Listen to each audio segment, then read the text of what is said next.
Hi, welcome to the 20th session of Questioning the Present, an online forum jointly sponsored by Center for Global Culture and Communication at Northwestern University and Center for Transcultural Studies, which is an independent virtual scholarly network. I'm Dilip Gaonkar. I direct both of these centers. Today's session will profile Professor Robert Pippin's recent book, The Culmination,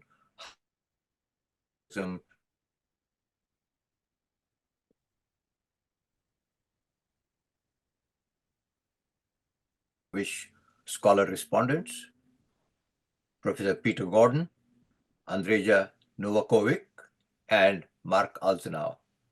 I will introduce all four of our distinguished panelists shortly.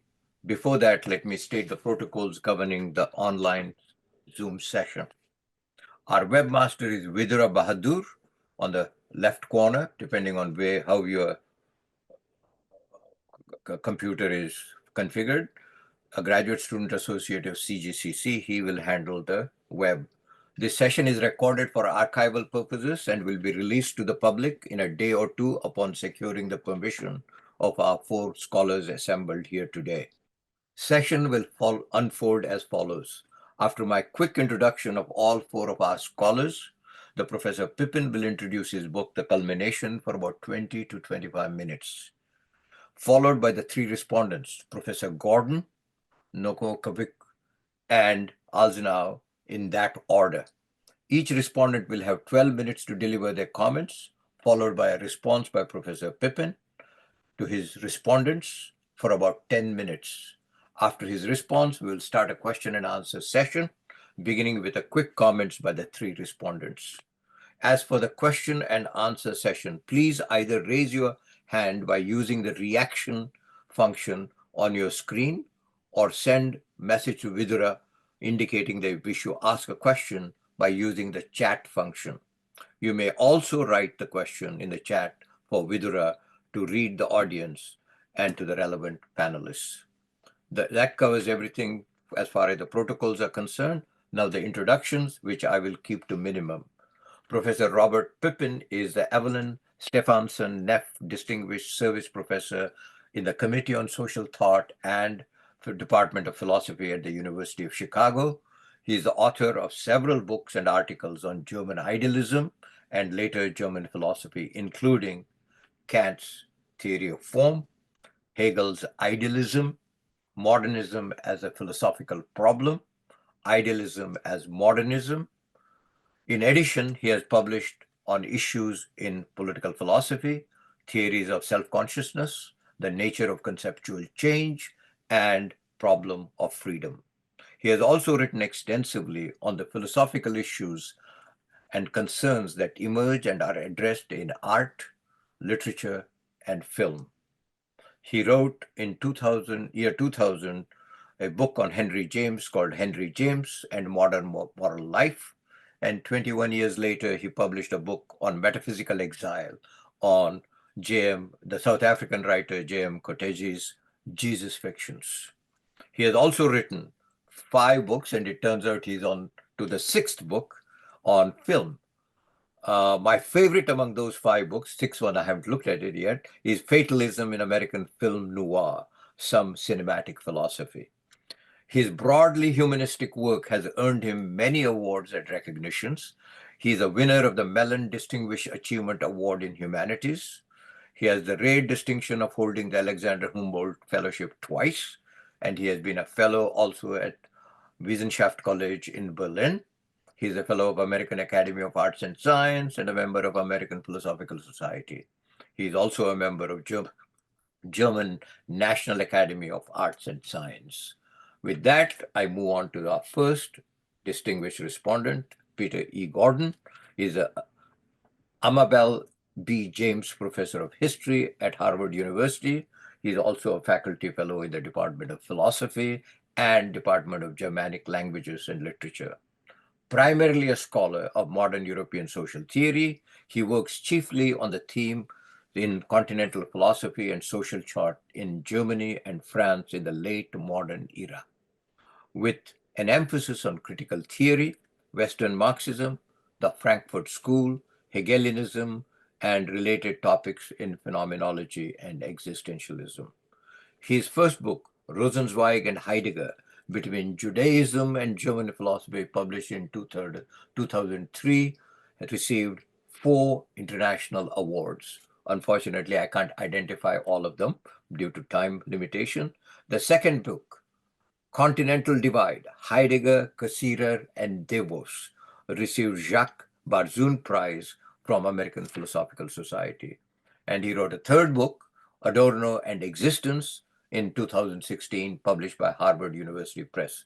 He has edited numerous collections, including Cambridge Companion to Modern Jewish Philosophy, Modernist Imagination, Essays in Intellectual History and Critical Theory, Weimar Thought, A Contested Legacy, and The Trace of God, Derrida and Religion. And there are numerous co-authored and co-edited volumes, simply too many for me to identify at this point in time. Finally, Peter delivered the Distinguished Adorno Lecture at the Institute for Social Research at Goethe Institute in 2019, and his most recent book, related probably to that lecture, is A Precarious Happiness, Adorno and the Sources of Normativity, published in 2023. I'm pleased to announce that this book will be profiled on this forum in this coming fall, 2025. He's currently finishing a biography of Walter Benjamin, and he's also writing a longer critical study on secularization and social theory since Max Weber. The second respondent is Andreja Novakovic, is a professor in philosophy at UC Berkeley, and she's affiliated with the program in critical theory. Her research interests are in the 19th and 20th century European philosophy with a focus on Hegel. She is the author of Hegel and the Second Nature in Ethical Life, published in 2017, and has also published several important essays on Hegel's anthropology, philosophy of history, and social and political philosophy. She's currently working on a book about social experience in Hegel's Phenomenology of Spirit, as well as another book on Hegel's conception of the family. And like Professor Pippin, she's interested in film, and she's writing a book on, or finished a book, which is about to be published, on filmmaker Chantal Akerman.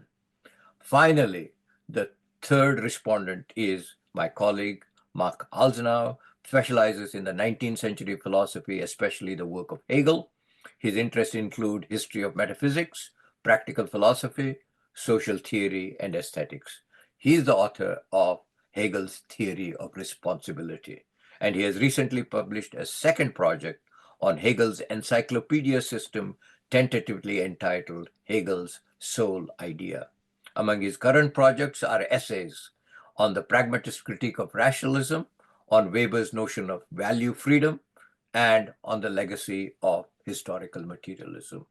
That brings to an end my introduction, and now I recede in the background and hand the floor over to Professor Robert Pippin. Here you go. Thank you very much, Dilip. And it goes without saying that I'm extremely grateful that you and the center organized this, and that I'm even more grateful to the time spent by our distinguished panel in reading the book, and I look forward very much to their comments. I think the easiest way for me to offer some points of summary, obviously in limited time, it's going to be pretty truncated, but I want to concentrate on 3 things in particular. One is the interpretation of Heidegger, which I have experienced in the last year is quite controversial, especially with respect to the issue of the continuity or discontinuity in Heidegger's thought. Secondly, the basic charge against Hegel, which I assume, which has already drawn the most attention. I thought the sections on Kant were pretty good, but concentration in the critical response has been on Hegel, probably understandably. And then the kind of Heideggerian alternative, what I call at the end of the book, well, a new form of philosophy, which Heidegger calls poetic thinking, which would be adequate to the kind of revolution in our self-understanding that he first began proposing in Being and Time. So the first question, the interpretation, and this is easy enough to start because everybody knows Heidegger says there's only one question in philosophy. What is the meaning of being? Starting in the 1920s in Marburg and extending through the first masterpiece, 1927, Being in Time. I take my bearings from a claim in that book that I argue is consistent throughout the various reformulations of Heidegger's position in his later career. And it's the claim in Being in Time that significance, Bedeutsamkeit, is that on the basis of which the world is disclosed as such. So I take him to mean that the problem of the meaning of being is the problem of the meaningfulness of being, given that emphasis on Bedeutsamkeit. That is, beings in the way they originally matter in our experience. Their way of mattering, according to Heidegger, is their original way of being available in experience. They become salient, as he says, primordially, first of all, in a familiarity permeated by degrees of significance, something itself derivative from the epochal world into which we are thrown, simply how beings originally show up in our experience. The source of that salience is the meaningfulness of being qua being. This is actually a dual question for Heidegger. It involves first or second in his career, didn't finish the project in Being in Time, the history of being, his account of epochal worlds like the Greek world, the Judeo-Christian world, the early modern world, the late modern world, the technological and framing. But second, it also involves some sort of reflection on the possibility of meaningfulness as such. The possibility of meaningfulness question is not a transcendental condition question for Heidegger because it can't be raised in strict distinction from the meaningfulness of beings and the problem of interpretation. The difference between the two issues is what Heidegger calls the ontological difference, and what animates his critique of Western metaphysics is such a confusion between the determinate availability of the beings that matter with the availability of mattering as such, being qua being in any possible availability. And our way of being on to this significance issue is not for Heidegger a matter of the application of concepts of mattering or any kind of discursive formulability that precedes or in some way must accompany our original way of experiencing things that matter. It's what he calls Stimmung or attunement. And this attunement is not any result of a subjective imposition, as if we first encounter objects in their perceptual properties and then impose or bring to the experience a subjective notion of significance which we impose. In Heidegger's way of thinking, Dasein is his word for human being, is by and large subject to a regime of worldly significance, not the subject of it. It makes no sense phenomenologically to think that we first experience objects in their perceptual properties and then in our minds, as it were, experience them as significant. That makes no more sense to him than that we hear sounds first and then experience them in our mind as words. It's Heidegger's claim about primordiality and fundamentality. That's crucial. That any awareness of such an original attunement has been lost or forgotten is how Heidegger wants to characterize what he calls, especially in the Hölderlin lectures, our destitute time, a time of homelessness, or even in his nature lectures, nihilism. The meaning of being has been assumed to be the mere perceivable presence of beings, what he calls ständige Anwesenheit, or a kind of barely meaningful form of discursive intelligibility, substances perduring in time that are detectable, we take to be what it is to be. That is, there is a mode of assumed availability that obscures, blocks us from understanding our own experience, the original availability of beings in their mattering in historical time. And this is the paradox that Heidegger in Being in Time welcomes, that what is in fact closest to us has now become farthest from us in its fundamental availability. This also speaks in a way to the critical potential of Heidegger's approach. What he wants to claim about the ultimate, if not existential, groundlessness of this metaphysical orientation has a normative consequence that Heidegger clearly thinks is catastrophic. A dimension brought out best, attuned to Heidegger, by such Heideggerians as the early Marcuse on one-dimensionality and Hannah Arendt on what she calls thoughtlessness, or even Leo Strauss's critique of modernity, which shares elements of Heidegger. All were students of Heidegger in Marburg and Freiburg. And it also manifests itself in Heidegger's not infrequent links of consumer capitalism and modern scientism, with the implications of the metaphysics of presence, which he thinks have sort of downstream effects in modern culture that can be traced back to the forgetting of the question of the meaning of being. Now, given our usual assumptions about the basic steering mechanisms of society, the form of economic structure, sale of wage labor, the creation of surplus capital, and the political organization of society, and even now the influence of social media, we wouldn't think that the basic steering mechanism should be traced back to fundamentality of the meaning of being. But Heidegger's point, actually, I think is quite credible, that we don't really have a good understanding of why these forms of life, these basic elements of the late modern form of life, have the grip on us they do. Since most of us actually are dissatisfied with the fundamental form of life in which we live. We think it's crudely materialist, secularist, consumerist, and so forth, in a way that obscures fundamental elements of our experience that we seem to think of merely subjective now. But anyway, the fact that Heidegger thinks all of this descends in some way from an original orientation in metaphysics that started with Plato can seem very implausible to people. But I think it does have something to say for us. Well, given this understanding of the problem, what's rightly be called, in other words, the logical prejudice of Western metaphysics, which means what there is what could be the fit subject of an assertoric judgment, that the primacy of discursive intelligibility is assumed. What's the problem with Hegel and German idealism? Well, first, something about the idealism in German idealism, also perhaps for some controversial kind of claim, but I think it's Heidegger's understanding, shouldn't be understood as a claim about the mind dependence of the world, or about mind-imposed structure, or the so-called objective idealism, the non-material or mental or noetic nature of the real. But first and foremost, idealism in the German tradition is an objection to empiricism, the claim that all knowledge is or must be based on empirical experience. By contrast, idealism in Kant, Fichte, early Schelling, and Hegel is a claim about the capacity of pure, unaided human reason to determine of all that is knowable, that it is knowable, and how it is knowable.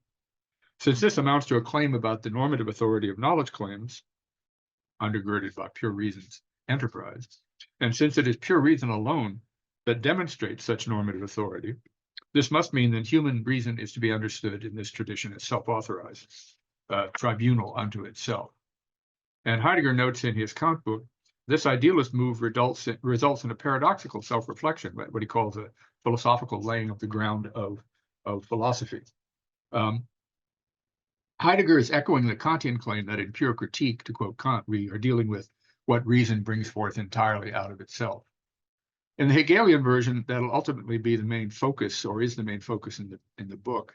The determination of the knowable should be understood as a determination of all that there is in its knowability, and so of metaphysics, because the claim is all that there is what is knowable on the thing itself, not in what playing the role it does in Heidegger's interpretation that it does in others.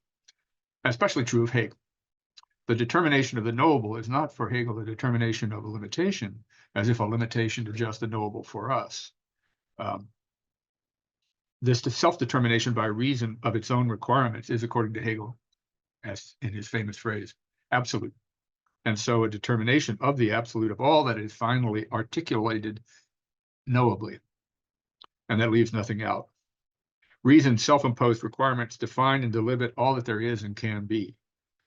In other words, idealism invokes the deepest principle of Western rationalism that began with Plato. To be is to be rationally intelligible. There can be nothing alogos or unintelligible. The famous phrase in German idealism is the identity, speculative identity of thinking and being. That's the way I think idealism understands that phrase. Not that all that is being is really thought or something like that. If we put this in Heideggerian terms, the claim will be that the immediate familiar availability of beings is a consequence of our experiencing, we can even say caring about them, their mattering. As for the tradition, conceptually knowable, that's what counts. That is, this is assumed what matters most in our lives. The unique modality of our being, of our care, is such discursive knowability. The world that matters to us is available because of our explanatory and conceptual capacities. And this is the founding picture of Greek metaphysics, what we most need in a reconciled life, with a feeling of being at home in the world we find ourselves thrown into. Our way of understanding its fundamental intelligibility is a way of reconciling ourselves with it, culminating in Hegel. It's a kind of banal expression of the unusual Greek idea that the cosmos is good. It makes itself available to us fully, not in a way that we'll ever complete, but fully in its potential explicability. Well, there are two main lines of criticism of Hegel, only one of which I'll be able to discuss. And I apologize for the jargon, but to get into Hegel, you have to appreciate that his basic claim is that the absolute, the fundamental meaning of being, is the concept, the absolute idea. Or that the science of being qua being is, as he says it is in the logic, the science of pure thinking, not a claim which he insists on that I think has been appreciated in most interpretations of the logic. The other problem, which we won't have time in, locates Hegel within the problem of modern subjectivism or subjectivity, but here I'll take up only the first. Heidegger's critique of the logic was partly an attempt to explain why he thinks that project, which for many reasons, many readers is as baffling as there is in philosophy, actually represents the core of the rationalist enterprise in philosophy and shows us its culmination, where culmination doesn't mean come to fruition, but come to a dead end, nothing more to be done. To understand what Heidegger means, we should recall that the essential activity in this tradition of rendering anything intelligible, any Sein or being in Heidegger's terminology, has been since Aristotle predication. I note the claim in the book by Arya Kozman that for Aristotle, and I claim also for Hegel, predication is the face of being. A perfect opening for Heidegger because it's precisely what Heidegger means by too central a role of logic, the science of predication in Western metaphysics. It's not as if there's no attention to the question of the ordinary meaningfulness or originary meaningfulness of being in Hegel, but it remains, according to Heidegger, unthought as such, simply assumed, and this for a simple reason. Hegel simply assumed that there's an unavoidable matter of fundamental meaningfulness in the very possibility of Geist or spirit, human being what it is, freedom and the realization of freedom. What matters in a human life, what must matter, such that being ignored comes to cropper in some way, allows us not to pursue in any coherence the enterprise we are pursuing. What must matter in our engagements with the world and with others is the realization of freedom, a state of self-knowledge as a free being, and its actuality in what he called being with self in another, ultimately in the rational structure of ethical life. The absence of such a realization matters especially when its realization is denied or simply incomplete. Its effective denial or absence, the denial or absence of recognition of this conatus in all human life, can be shown to result in the self-negation of any model of knowing or any practical project embodying that absence or incompleteness. Just as the incomplete concept of a fully self-conscious account of the logical intelligibility of being negates itself determinately. This is the way he tries to demonstrate, Hegel, that nothing matters if the telos of freedom does not matter, even if its ultimately mattering is not consciously available fully to Geist at a time. The very first moment of the phenomenology manifests this sort of claim. The idealized first subject of the phenomenology assumes the world is available to us simply by virtue of its sensible presence. One is immediately onto a sensed object, supposedly just by directly sensing them, but any distinctly human form of apprehension, and here the Hegelian assumption emerges that Heidegger is interested in, must be able to say what it knows. Otherwise, it is just differentially responsive and not an instance of conscious knowing. What matters, and it matters a priori for Hegel, is whether we can say what we know, and Heidegger is right to challenge this assumed orectic relation to the world, that's what emerges in significance as the most fundamental or salient in our experience. The absence of such saying would be untrue to the experience nature of a human knower as such, and in that sense, it would be an instance of unfreedom. It puts itself unavoidably to the test by trying to say what it knows and failing. This is the first manifestation of the conatus of freedom, being who one is, eventually to involve being with self in an other. As we've seen Heidegger argue, Hegel can demonstrate this, to use Heidegger's language, because he's already assumed the absolute in phenomenological terms, this ultimately of the conatus from the beginning. And that means that metaphysics as unconditioned thinking on thinking is an illusion, question begging because of this assumption. So given this interpretation of idealism and given Heidegger's fundamental claim about the originary or primordiality of this availability of meaningfulness through a kind of non-discursive orientation, a sensing of its significance through what he calls Stimmung, Hegel's enterprise, as you can see in the phenomenology, is much more consistent with the traditional post-Platonic rational enterprise, only differing from it in this historical notion of developmental self-consciousness and in the final articulation of what's going on in the developmental self-consciousness in the science of logic, none of which for Heidegger addresses the question of the original possibility of the meaningfulness of being, simply assumes that its discursive intelligibility is the fundamental object of concern in an uncertain, anxiety-producing world in which we wish to understand and eventually to control, after Descartes, and master the environment around us in its intelligibility, which will eventually lead to the world of technology. I don't want to talk for too long, so let me turn to the most controversial issue. If it is not, if Heidegger thinks we've forgotten the ability to orient ourselves originally from, engage with, question, interrogate this fundamental level of Bedeutsamkeit or significance or mattering in modern mass societies, leading to a kind of conformism and technification of everyday life, thoughtless scientism, and so forth. This is Heidegger's explanation for these phenomena. What is the alternative?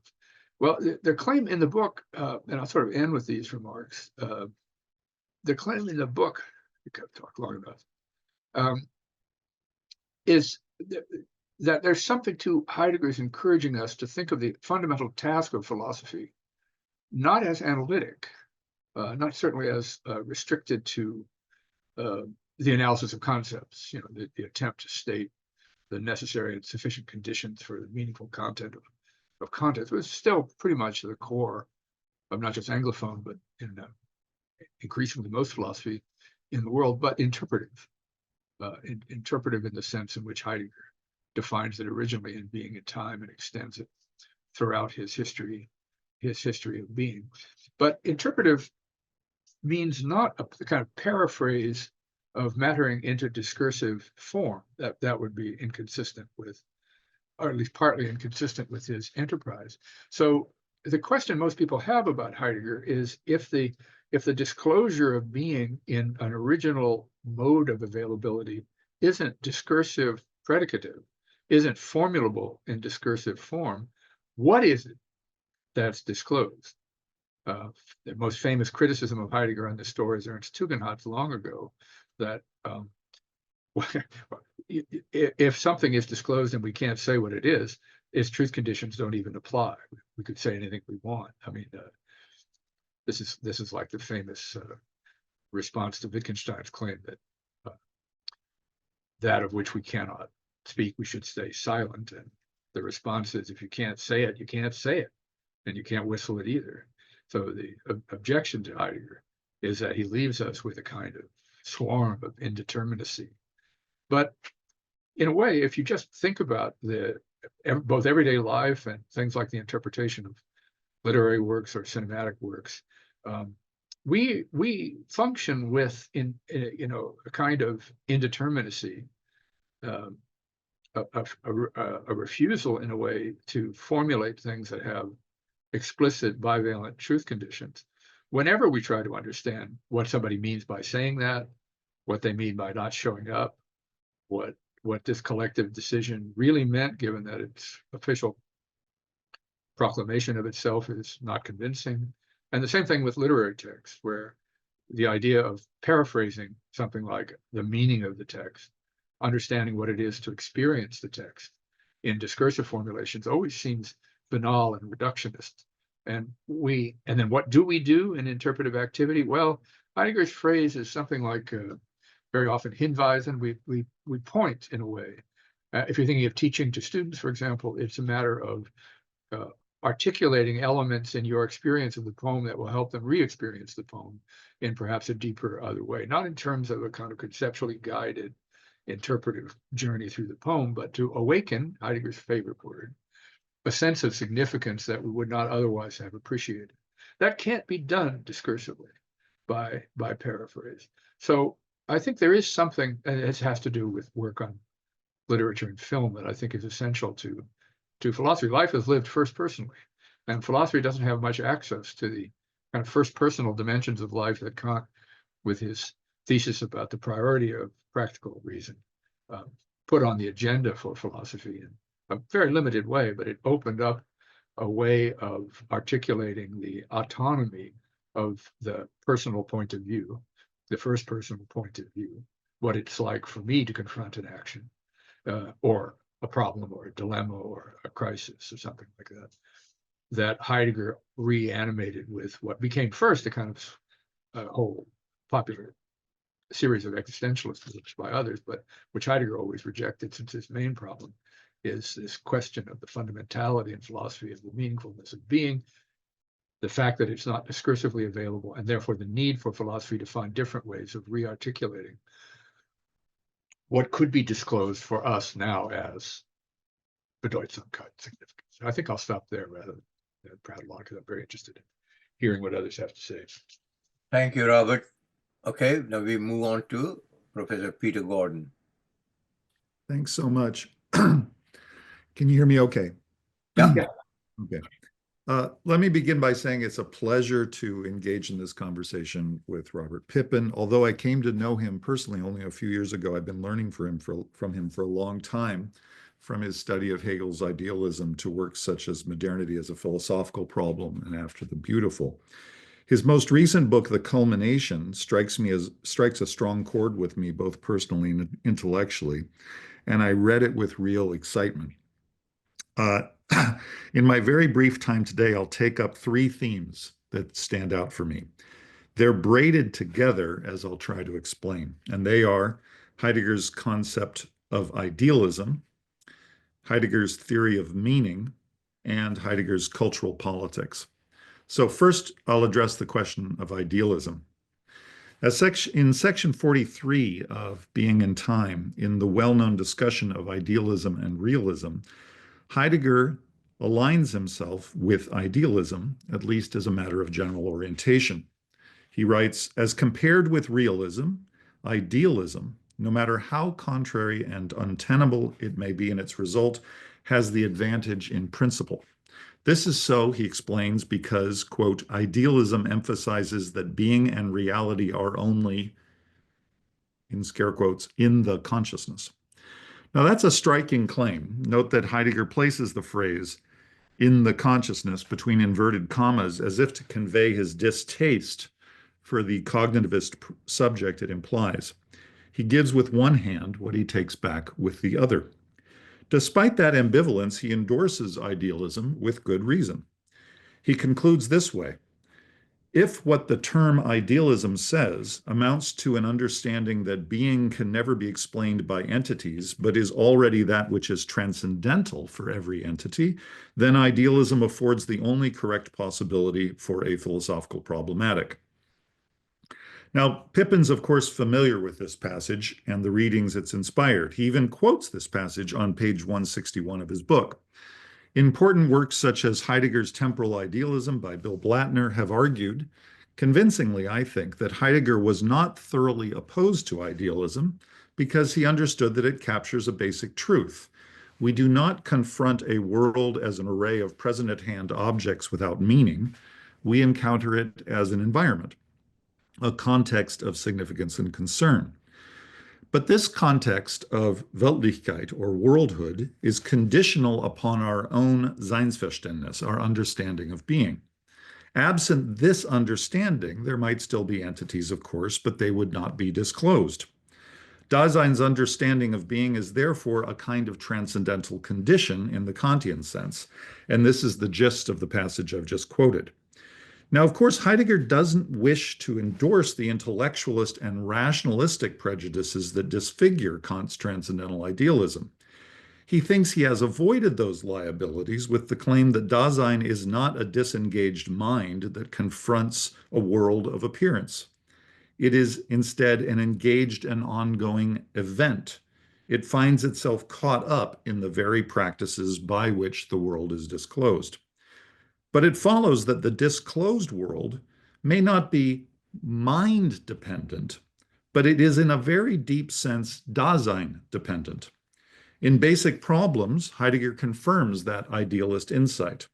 He writes, "The world is not the sum total of extant entities. It is quite generally not extant at all. It is a determination of being in the world, a moment in the structure of Dasein's mode of being. The world is, so to speak, Dasein-ish." It's an odd translation. It's Daseinsmäßig. And that's from Basic Problems 237 in the German. Heidegger's commitment to transcendentalism in this sense helps us to understand why his Kant book plays such an important role in his thinking. There he seeks to combat Kant's intellectualist prejudice by discerning in the A edition an insight into the primacy of the imagination over understanding. And this is an insight, Heidegger says, that caused Kant to draw back in fear. But even while Heidegger rejects the primacy of reason in transcendental idealism, he endorses idealism's basic thrust, namely that the disclosed world is conditional upon the meaning of being that belongs to Dasein's own interpretive manner of being in the world. So while I can appreciate the importance of Hegel in Heidegger's philosophical story, it seems to me that Hegel does not represent the culmination of idealism. That distinction may belong to Heidegger himself. This is not as controversial as it may sound. Heidegger's favorable remarks on idealism and being in time place him squarely in line with a tradition of thinking that stretches back to Plato and Parmenides, according to which the human being enjoys a special endowment of understanding without which the world would not appear at all. What makes the alliance with idealism somewhat hard to discern is chiefly Heidegger's externalism. Namely, he disavows the cognitivist prejudice that haunts the tradition of idealism when it inquires into the conditions of world disclosure. For Heidegger, those conditions are not mind-dependent. They are Dasein-dependent. But Dasein, and here's his externalism, is not primarily cognitive, it is practical. The meaning of being is therefore displaced. It's externalized from the mind and is dispersed into Dasein's own worldly dealings, its manifold ways of concern. Still, that externalism, I'd suggest, should not prevent us from acknowledging his enduring bond with the idealist insight that the world is meaningful only thanks to the beings to whom it is disclosed. In the jargon of phenomenology, we are, after all, the datives for whom phenomena appear at all. Following Gunther Anders and Theodor Adorno, it'd be tempting to conclude that Heidegger is a crypto-idealist. For all of the this-worldly pathos that governs his work, Dasein remains caught in the pseudo-concrete horizon of its own interpretive schemes. To repeat, I think this means that Heidegger may be mistaken to see in Hegel the culmination of metaphysics. Perhaps that ambivalent badge of honor belongs to Heidegger himself. And that brings me to my second point. There's admittedly something quite puzzling about this idealist strain in Heidegger, and the puzzle comes out most clearly when Pippen pursues his interpretation of Heidegger's philosophy as an inquiry into the Sinn des Seins, or the meaning of being. I fully agree with Pippen that this is Heidegger's quarry, and I admire the way in which Pippen has reconstructed it. But here's the difficulty, and I think Pippen actually just summarized the problem quite well. What does Heidegger mean by meaning? The more I've worked on Heidegger, the more I feel that he's failed to answer that question. Pippin wants to say that beneath all the errors and distortions of the philosophical tradition, we can discern and perhaps are always already in some sense alive to the meaning of being. This meaning, however, does not show up discursively. In fact, if we seek to characterize it by means of concepts, we only subject it to further distortion. The meaning of being is not available to us conceptually, or at least it is not at first available to us conceptually. Instead, we are responsive to it. We are receptive to it. We are immersed in it. We possess a pre-discursive familiarity with it, and this familiarity tends to be disfigured the moment we pull back from our practical immersion and take up a disengaged or Cartesian stance toward the world. But that emphasis on pre-discursive familiarity might arouse some doubts associated, as Bob just noted, with Ernst Tugendhat. What kind of familiarity would that be? Throughout the book, we're told that we must not equate familiarity with intelligibility. On page 10 of the preface, which is to say page X, we're told that we should not submit the domain of meaningful being to the authority of the thinkable or the narrow criterion of knowability. On page 75, we're told that the meaning of being becomes accessible not through discursive thought, but in virtue of an attunement or Stimmung. We must be gripped by something mattering. On page 121, we're again told that the meaningfulness of worldly entities does not require a self-conscious discursive orientation. It requires only being involved in the nexus of practical significance that is constitutive of Dasein's world. On page 135, Pippen tells us that scientific objectivity has only enhanced a distortion into what is, after all, more primordial, the deeper stratum of meaningfulness. The book is replete with such contrasts, and rightly so, since Heidegger's task is structured by a twofold gesture of warning and recommendation. We're warned against the errors of the intellectualist prejudice, and we're enjoined to follow Heidegger as he embarks upon a new path of thinking. Now, in case there's any misunderstanding, let me say as straightforwardly as I can that Pippin's exposition strikes me as exceptionally well argued, and I find myself largely in agreement. But there's a difference here between exposition and critique. So I'd like to move beyond questions of expository accuracy to ask if Pippin might elaborate on his own critical assessment of Heidegger's claims. I'd be especially curious to hear if Pippin agrees with Heidegger's theory of meaning. If I read him correctly, Pippin seems to endorse this theory of meaning. My own reading is perhaps less charitable.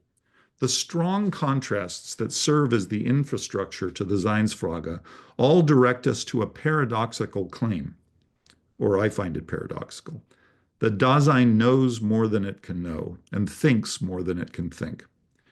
Now, there's nothing truly mystical about this, though admittedly it has the aroma of mysticism.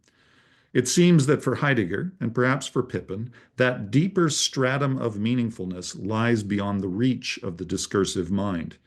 The paradox here, however, is that every time I seek to render this meaningfulness intelligible, I do it in an injustice.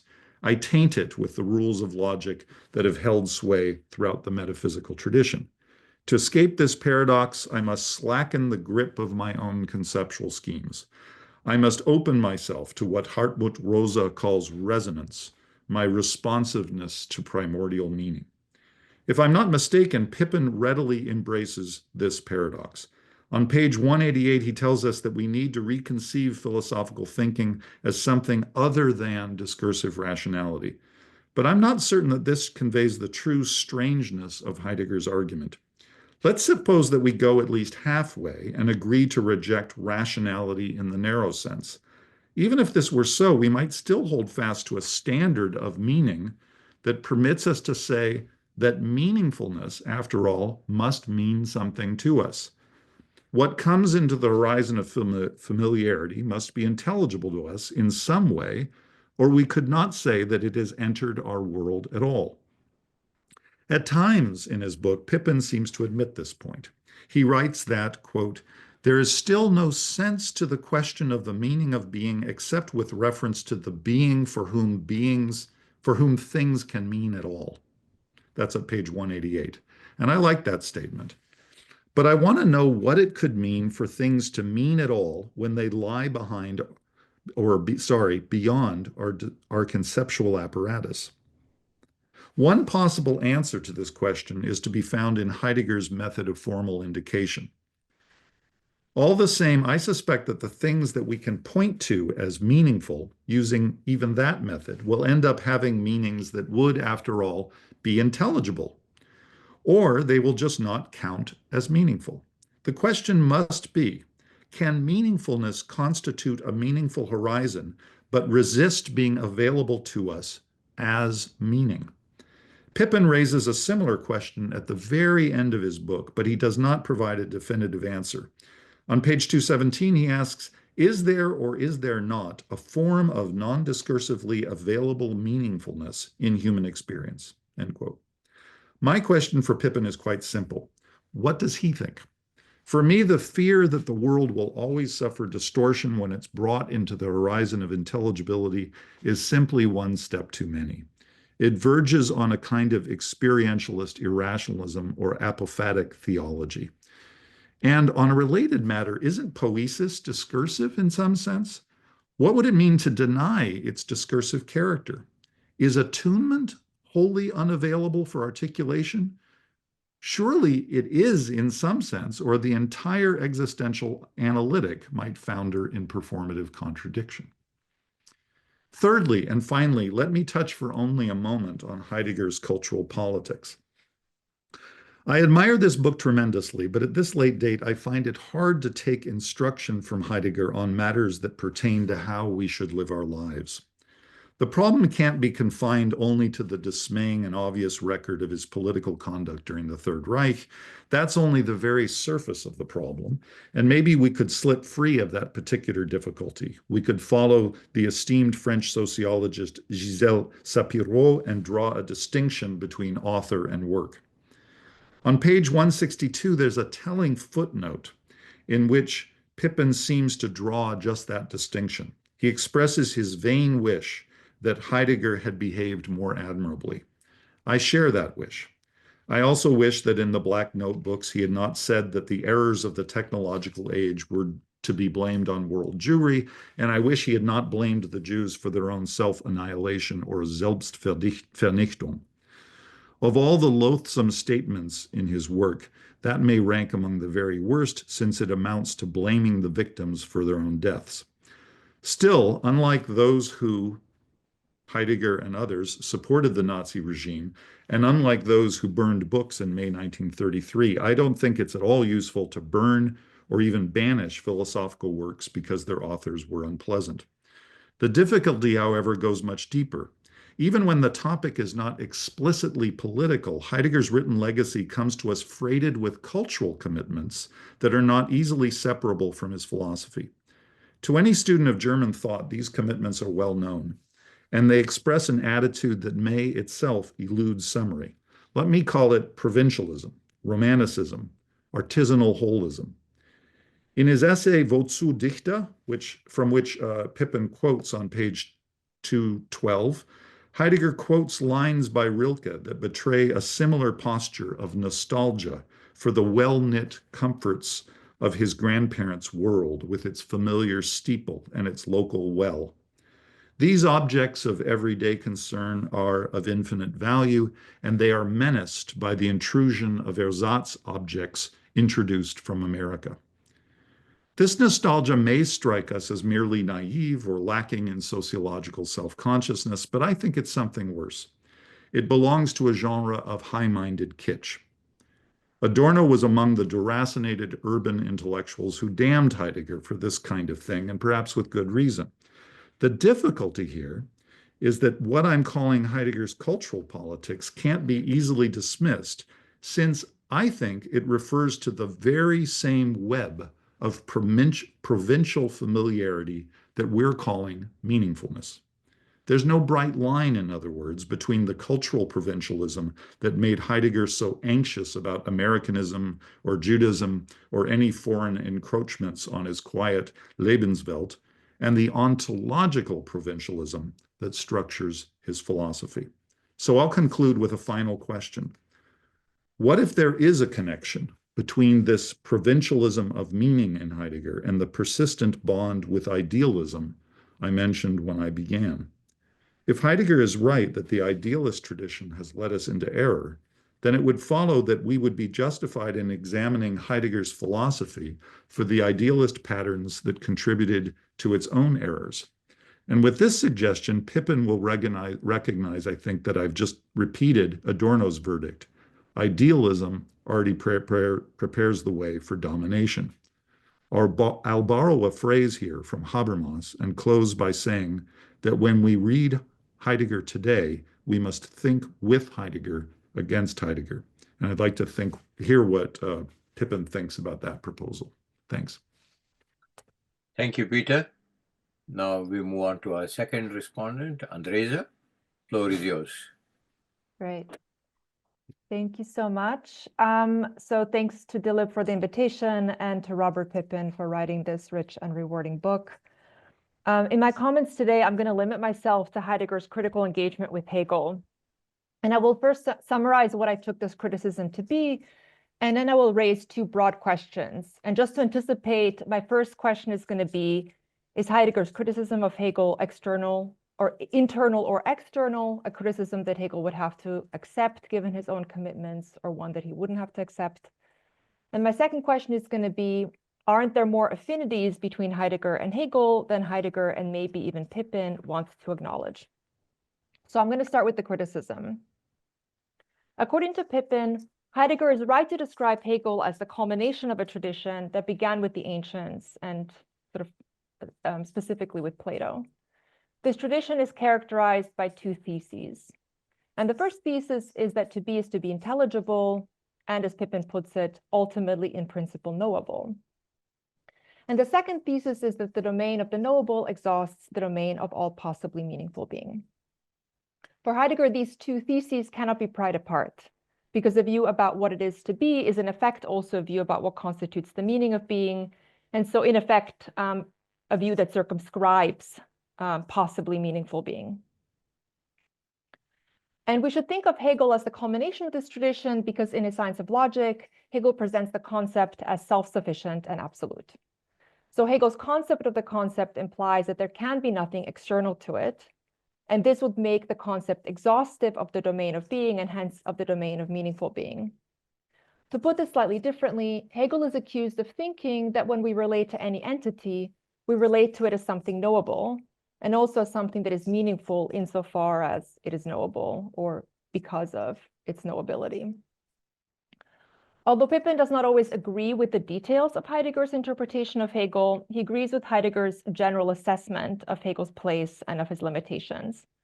As Pippin puts it in the opening pages of his book, quote, "Neither Kant nor Hegel is in a position to give a defensible, non-dogmatic, non-question begging answer to the question of the Sinn des Seins," unquote.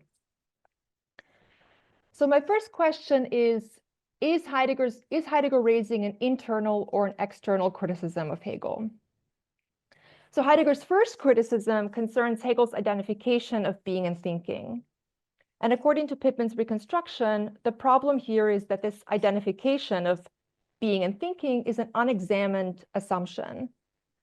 So Heidegger also thinks that this identity could never be defended or philosophically justified, because it always already presupposes a relationship to the world that it cannot bring within its own purview. So this identity between being and thinking could only ever be dogmatically asserted and never philosophically defended. And here the charge seems to be one of dogmatism. And I think this sounds to me like an internal criticism of Hegel, because Hegel claims that we shouldn't help ourselves to any unexamined assumptions. So if he were assuming the identity of being and thinking, he would be violating his own methodological commitments to a presuppositionless science. So Heidegger's second criticism is that Hegel is implicitly committed to the view that what makes something meaningful is that it is knowable, and relatedly, that the domain of the knowable exhausts the domain of the possibly meaningful. Heidegger's problem with this view is that Hegel's assumption about the meaning of being prevents us from even raising the question about the meaning of being. And this, in effect, courts meaninglessness. So this is a characterization that Pippen provides in his book. And here the charge seems to be one of nihilism. And I'm not sure whether this is supposed to be an internal or an external criticism of Hegel, since Hegel does not frame what he's doing in terms of meaningfulness at all. So I guess my question would be, is the charge of nihilism one that Hegel would have to take seriously on his own terms, given his own project? And I also wanted to suggest a few possible lines of response that might be open to Hegel in his own defense, given the criticisms that I've just presented. So one thing Hegel could say is that the science of logic relies on the results of the phenomenology of spirit, which is supposed to provide an argument for the identification of being and thinking. So even though the science of logic starts with this identification, this is not just a groundless presupposition, but the conclusion of a prior argument, which Hegel provides in the phenomenology of spirit. And if that's true, then Hegel could also give a response that I think is in some ways similar to the one that Pippin grants Kant in the book. So Pippin writes, and this is on page 94, Heidegger is focusing on Kant's treatment of cognition, ultimately scientific cognition of the Newtonian world, and it would not be fair to Kant to insist that he understands this cognitive or judgmental modality as either exclusive or even privileged. It is simply the topic he's writing about in the first critique. So couldn't Hegel also respond that the phenomenology of spirit, which is supposed to provide an argument for the identity of thinking and being, is a work in epistemology. So its focus is going to be on our cognitive relationship to the world. And in that case, the sheer fact that Hegel is focusing on the question of what makes something knowable does not mean that he believes no ability to exhaust the domain of meaningful being. And so this brings me to my second question, which is the following. Are there more affinity between Heidegger and Hegel? Maybe Pippin want to knowledge. And so here I have one specific point of affinity in mind.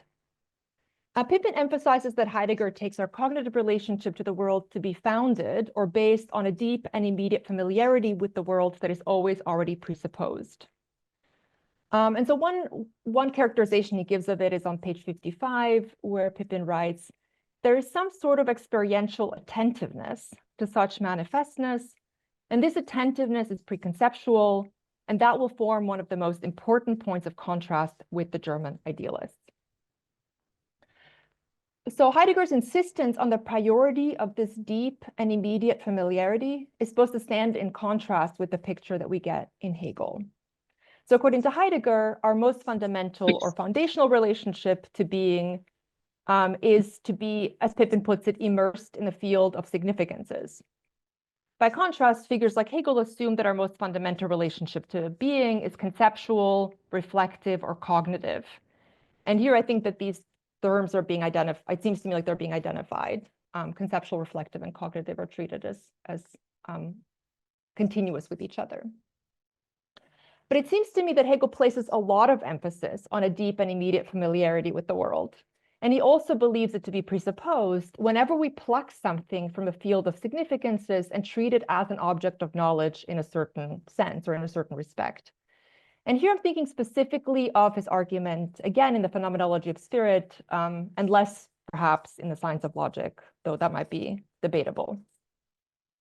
So Pippin might not disagree with how I have just described Hegel's phenomenology, I think up to a certain point. His presentation of Hegel in this book is very nuanced and subtle, and he hints at various convergences between Hegel and Heidegger throughout that presentation. So for example, Pippin writes, quote, this is on page 50, after all, Hegel relies in the phenomenology on such non-discursive moments of disclosure as the struggle for recognition, which is certainly not an exchange of judgmental claims. But Pippin takes such moments to be rather rare in the book as a whole, and he thinks that for Hegel, they would be ultimately incomplete until reflectively articulated. But to me, it seems that that the phenomenology of spirit as a whole can be read as arguing for the primacy of a deep and immediate familiarity that is not best captured by the picture of a subject standing in a relationship of knowing to an object. So the picture with which he begins the phenomenology that he associates with natural consciousness and that he explores specifically in the chapter on sense certainty. So one reason that I think this is Hegel's comment about animals in the chapter on sense certainty. So in a very famous passage, Hegel says that even animals know better than to stand before objects and merely apprehend them. So in other words, even animals, and I think presumably he means us as well, are immersed in the world and engaged with it in a way that Hegel favorably contrasts with this reflective distance from objects that he associates with sense certainty and the relationship to objects characteristic of sense certainty. And my other reason for thinking this has to do with Hegel's overall argument for the primacy of spirit, which is always already presupposed whenever we adopt any kind of cognitive attitude towards an object. So he takes this reflective relationship that a conscious subject bears to an object of knowledge to be founded on spirit and a kind of abstraction from spirit. So Hegel might have the view that spirit is transparent to itself, whatever that means, but that isn't necessarily, he doesn't necessarily imply that it is going to be transparent to any conscious subject who is immersed in it. So there still might be a sense in which spirit is being presupposed in a way that is not fully transparent to conscious subjects themselves. So I just wanted to sort of make a final suggestion here, which is that even though Heidegger was clearly negatively disposed towards Hegel's project in the phenomenology of spirit, I think he might be overlooking the extent to which this book is phenomenological in a genuine sense. So it's true that Heidegger and Hegel might disagree in how best to characterize this deep and immediate familiarity, but it seems to me like Hegel is also trying to do justice to some kind of unreflective experience of being in the world in a way that is at least parallel to Heidegger's, even if their specific characterizations of it differs. And in that case, Hegel would be doing a lot more than merely bringing one tradition to its culmination or completion. He would also be anticipating and maybe even commencing another tradition that was yet to come. That's it. Okay, thank you, Andreja. So we're going to our third and final respondent, that is Mark. Yeah. Mark, the floor is yours. I mean, I loved both of the comments, so I hope I don't repeat too much of some of the themes that are in both of them. This is a fantastic book, and I think I was particularly, eager to read it because I've been thinking a lot about just the strange and like widespread consensus in the 20th century that Hegel marks the end of philosophy, and not in the sense he wanted to be, but in some worse sense, where he represents the collapse of philosophy, its discrediting, its exhaustion, and so on. So I've learned like an enormous amount from the Culmination, but I'm particularly interested in the claim that Pippin's making in the Culmination, or Robert, I'm sorry, I don't know, I was his student way back, and I've never gotten over calling him by his last name, so I apologize for that. But that the thesis that Heidegger's critique of Hegel is in some ways the most far-reaching and the deepest and the most radical. And I want to suggest that there's at least one important respect in which it is not, and in particular, in which the classical pragmatists, who also sometimes saw Hegel as the culmination of traditional rational metaphysics, saw something that Heidegger missed that's of crucial importance. And I won't be able to say much about the pragmatists. I'm mostly just interested in the problem in Heidegger, if the pragmatists are right. And so I'm going to focus as much as I can on just one single issue. So what is the fundamental flaw in traditional Western metaphysics, according to Heidegger or Robert's Heidegger? I'm not going to distinguish between them. On Robert's reading, the main target is the assumption that being is intelligibility, and he calls this, borrowing from Daniel Dahlstrom, the logical prejudice. And there's a lot to say about the logical prejudice, but I want to just at least get enough of what he says about Kant and Hegel on board so we can see what exactly is involved in the logical prejudice, at least in those two important cases. For Kant, the assumption that being is intelligibility is most clearly present, it looks to me, in the priority of the categories to experience. And so this is in Kant's claim that there's, and I'm quoting Robert's summary of Kant, that there's no way for any experience to be onto any object without a priori conditions, pure concepts, pure intuitions, and the productive imagination. For Kant, then, like nothing could possibly show up in our experience that didn't satisfy the conditions of intelligibility. And in Hegel, the presence of the logical prejudice is most evident in the systematic priority of the science of logic over his real philosophy, over the philosophy of nature and spirit. And here it takes on, as he said in his summary, a more metaphysical character. So the science of logic establishes what's categorically necessary for being to be a determinate being at all.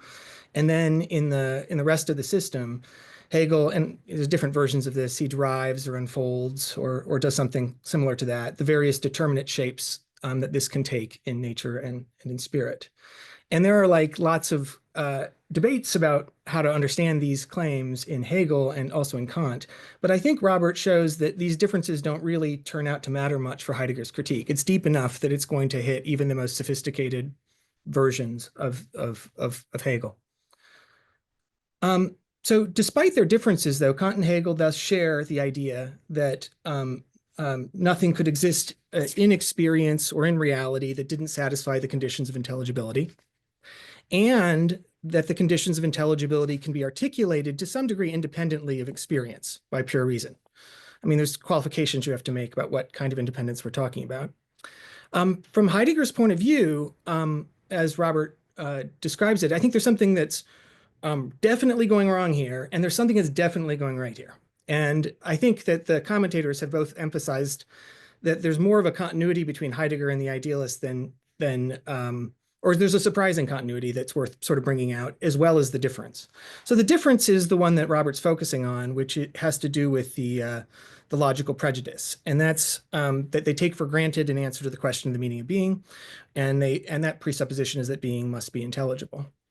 But the thing that I think Robert and Heidegger think that the idealists were getting right, the thing that makes them like spiritually great, is something that I want to call, I'm borrowing this a little bit from Rorty, but I don't want to take on board too much of the connotations of doing such a thing. I want to call it the philosophical prejudice.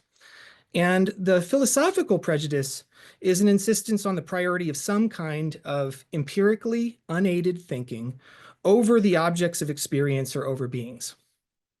So despite the deep disagreements with the German idealists, Heidegger's enterprise seems to fully retain the idea that thinking, or philosophic thinking sometimes, is pure and autonomous, that it's not dependent on any empirical warrant, and thus it has some kind of unilateral priority over what we encounter in our experience, although it's never available independently of that experience, as Robert said also in his opening remarks.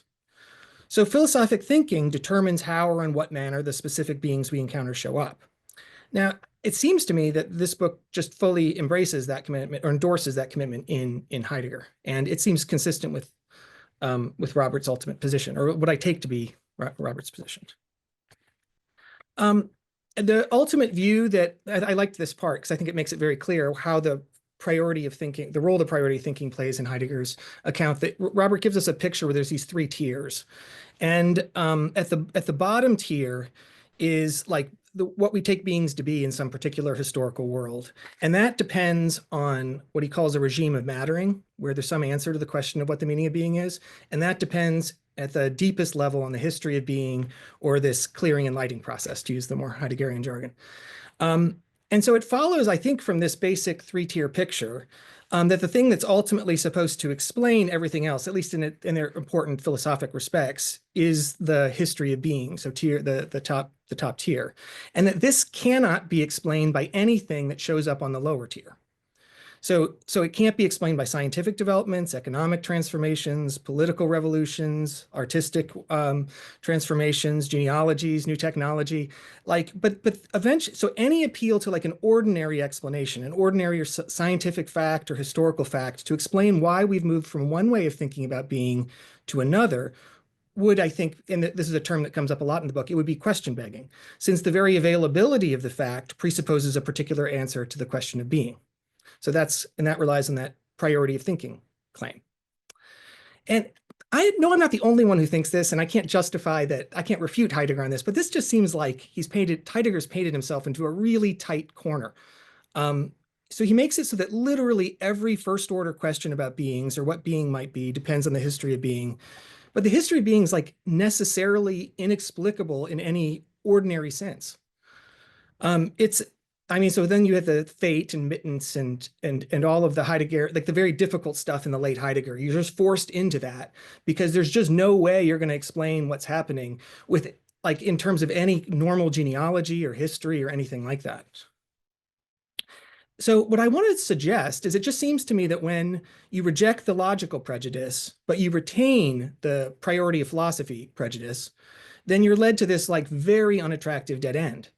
And this suggests to me that like the two stable positions are like either giving up both the logical prejudice and the philosophic prejudice, or potentially going back to German idealism, which I had, as I said, my very famous advisor at the University of Chicago was once known for that position back in the 2000s. And so I want to just ask why Robert thinks Heidegger is right to keep the philosophical prejudice. So I think one line of thought in the Culmination is that philosophy just is empirically unaided thought about being. And so if you get rid of the idea that there's a form of thinking that's not answerable to experience, you're getting rid of philosophy itself. And he sometimes suggests that all you're going to have left then is some kind of, it's either like positivism plus conceptual analysis, or you're going to have like a kind of hermeneutics of suspicion where the pretensions of thinking are undercut once you actually understand like the role it plays in, I mean, it depends on if you're a Marxist or a Nietzschean, what you take the ultimate account to be. And if this is Robert's answer, I just think it's not a fair way of posing the options. So the pragmatists offer a different way of coming to grips with German idealism, which leads to an importantly different conception of philosophy, one that I don't think lapses into either of the alternatives Robert is worried about. So the single most important pragmatist claim about the history of philosophy, at least as I understand it, and I think this is in James, but it's really clear in Dewey, is that German idealism should be regarded as a reaction to a form of empiricism that was committed to a profoundly inadequate sensationalist conception of experience. Experience is non-conceptual. And the pragmatists thought that if you just fix the inadequate conception of experience that you see in Hume and before Hume, and you replace it with a better conception in which experience includes concepts and relations in James's case, then the idealist recoil from classical empiricism starts to look unmotivated. And once you have this appropriately widened or radical view of experience, you just don't need to think that there's a kind of thinking that's prior to experience in the specific sense of determining the forms that beings in our experience take, whether you understand that more Kantian way, a more Hegelian way, or a more Heideggerian way. So everything is then going to be on a level. So, and for William James, this meant that German idealism was an unnecessary digression in the history of thought. So he wasn't very sympathetic to German idealism for this reason. And so he thought we just needed to outflank Kant and Hegel, the way he put it. Dewey had a more Hegelian temperament. And so he thought that what it showed is that the continental rationalist tradition and the English classical empiricist tradition, they like shared a fatal premise, a mistaken view of experience, and they needed to be sublated by a third alternative. But in both cases, they were packaging what I take to be the same basic thought, is that we just need a concept of experience that doesn't itself force us to think that there's a form of thinking that's entirely independent of experience and determining it in some way. And I'm sure that Robert must think this is wrong, because I'm sure he's incredibly familiar with this position that I'm laying out, which is like was endorsed by lots of people in the 20th century and is probably more common in Anglo-American contexts than the alternative. And so I just want to say, like, I'm wondering if he can, I totally learned so much from this book from Heidegger, and I can see that he has things that this pragmatist line of thought doesn't have. And I have said nothing about it because I have 12 minutes and can't go over 12 minutes about all the things I've learned from the book. But the thing I think, it just feels to me that the pragmatists were right or potentially right about this, or at the very least, Robert hasn't given a positive defense of why we would need to retain the philosophical prejudice, which is what establishes Heidegger's continuity with Kant and Hegel and potentially makes him, as Peter was saying in his comments, like maybe he's really the end of traditional bad metaphysics. And I want to know, I guess I just want to hear more from Robert about why he is not attracted to the pragmatist alternative to Heidegger. So thank you so much. Thank you, Mal. Robert, you got a lot on your plate. Boy, I'll say, Yeah, I don't really know how to do that. I've taken a lot of notes, so I'm going to think about all this for a long time. This is really very, very striking, helpful, provocative.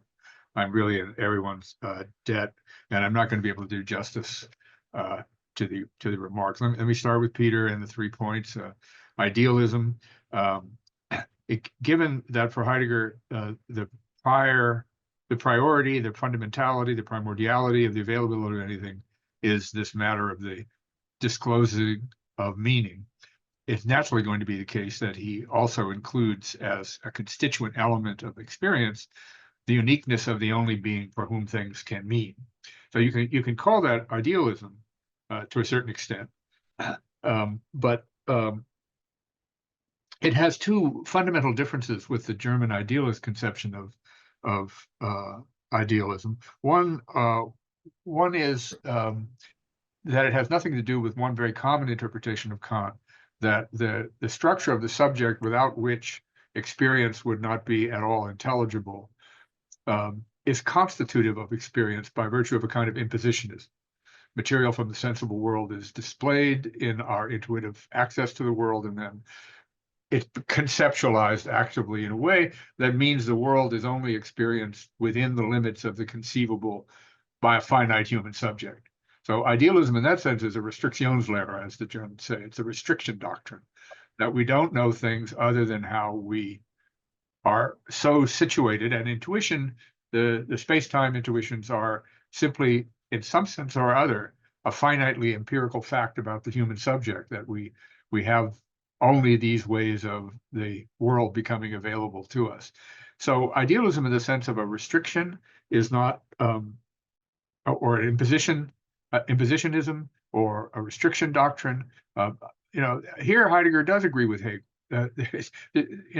Like as in the original reaction of Fichte, it makes no sense that beings are only available in their knowability, and then say that somehow their being available in their knowability is a restriction. How else are they supposed to be available other than in their knowability? So the Hegelian Fichtean point that the doctrine of the thing in itself is irrelevant, and the identity of thinking and being, while a speculative identity, is quite possible without the restriction of Kant. Now, does that make Heidegger a kind of Hegelian idealist? And here I say no, because the centrality in Hegel is the self-animating nature of pure thinking. And just to say it in a really kind of direct way, for Heidegger, meaning is not in any way implicated in the spontaneous activity of the inner animation of pure thought in Hegel. It isn't connected to that. Those conceptualizable, those conceiving conditions constituted for being, as they are for thinking, aren't revelatory for the problem of meaning, because meaning isn't a result. It happens to us. We're open to it. So this notion of Dasein's centrality as indicating an idealist premise has to deal with the fact that Dasein is, as later Heidegger makes clear, a kind of sight, not an active thinking subject. So it's a very, very, and you could call it idealist, I guess, because there's still the central, but Dasein is not a thing, not a subject. It is pure possibility. There's just all sorts of differences that make anything like the impositionism or restriction doctrine, or even the Hegelian absoluteness of pure thinking, impossible for Heidegger to accept. So this central question of meaning as disclosed in a sight, this is going to get to Peter's third point about what it could mean to say this if we're so excluding the role of the conceptual articulability of this meaning. But as he says in his Hegel and the Greek book, yeah, it's true that Dasein is always that to whom things can mean, but Dasein doesn't have to be a subject. And I think he means in the same sense to say meaning is not the product of the spontaneity of thought, but is this, much more to say about this, but now that's raised his second problem. Let me go right to the heart of the matter. Does he leave us with, unfortunately, in the Heidegger literature of the last 20 or 30 years, the temptation to kind of vatic and oracular prose has proven irresistible, especially as Heidegger, after the enormously important influence of people like Taylor and Dreyfus, was then taken over by the theologians and the whole enterprise of negative theology. This kind of proto-prophetic discursive invocation of Heidegger has, I think, gotten a little out of hand. But the one thing I want to say in response to Peter is the inability for discursive translation of what we find disclosed in what happens to matter to us is really not that unusual a feature of common human life. I mean, we often find that things matter to us that we actually think shouldn't matter. They just happen to matter. And we think they shouldn't, but even after thinking we shouldn't, they do. And various things that don't matter to us, we think should matter, and they don't. I mean, you can think I ought to be a kind of person that likes opera, and you can go to a lot of operas, and you can sort of learn a lot about it. But I find, it finally doesn't matter to me. So the contingency and passivity and dependence issue is, I think, all requiring much more commentary. I think all the basic things one has to stress in response to Peter on idealism and the question of meaning. When we engage in our attempt to understand how things matter to us in ordinary life, we don't have available to us any kind of discursive resolution of it. What did it matter? What did he mean when he said that to me? Why did he say that to me? What did he mean that he said? What does it, and I asked somebody, what does it mean to you that you're estranged from your children? What does it mean to you that all your friends died in the war? We don't expect a discursive proposition. Mostly we expect a kind of narrative. And, we know it's not dispositive about what it means. It's an invitation to many other kinds of formulations of this narrative. But that gets to, I think, what's the central problem in the issue Peter raised: truth. Truth. It doesn't seem like we can go any further with this notion of the disclosure of meaning if there can't be a distinction we can get some grip on between being right about it mattering this way or being wrong. I mean, you don't have to be Tugendhat and look for translation and paraphrase. That's got to be something we have some kind of grip on, or Heidegger is leading us down the path to just complete indeterminacy and unkontrollierte Auffassung and all the rest. There's got to be. I think there is, though, and again, I would appeal both to the way in which we do make some progress by circling around an issue in conversation. What did you mean? What were you trying to say? Without a formulation that settles the matter. And my example would be teaching literature and film, in which we don't try to give paraphrase. My example is the Shakespeare sonnet, which starts, "My love is nothing like the sun." Student asks, "What does that mean?" You say, "My love is not very pretty, but she's all right with me." You're not doing a very good job as a teacher.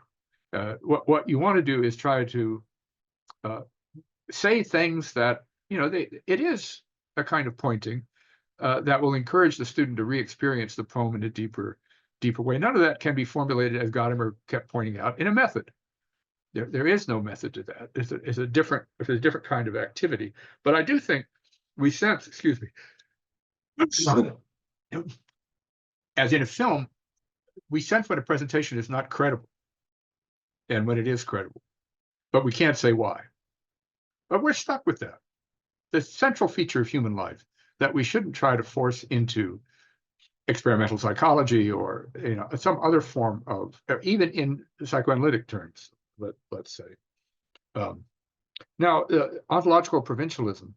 Well, Heidegger wrote this book within an atmosphere of an enormous crisis of meaning. I yield to no one in my disgust with Heidegger's the black books, with the political activity, with all of that. But if the claim is he's given us no way of rejecting that he's locked us in a kind of mystical cloud, typical of the Black Forest or something. I wouldn't agree with that. I do think we actually exist in a similar kind of crisis situation. Once the American second industrial revolution began to peter out in the 1970s, and the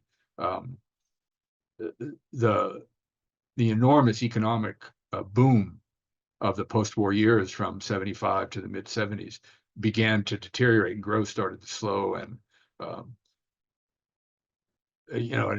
income inequality started to grow, and universities stopped being funded by the state. And once that started in 2008 happened, it made it clear that there was a crisis, not just in capitalism, but a crisis in senselessness in ordinary life.